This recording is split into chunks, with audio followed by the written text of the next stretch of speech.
Nanggagalaiti sa ngayon si Bongbong Marcos kay President Duterte. Narito naman ang pahayag ni Bongbong Marcos dahil sa pagbulgar ni President Duterte sa mga panluloko nito sa budget.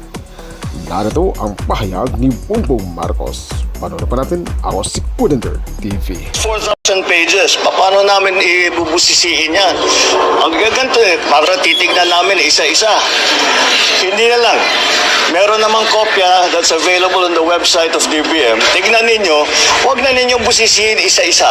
Hanapin nyo yung sinasabi nila na blank check. Tignan ninyo kung meron kahit isa para mapatunayan na tama ang sinasabi ko, kasinungalingan yan.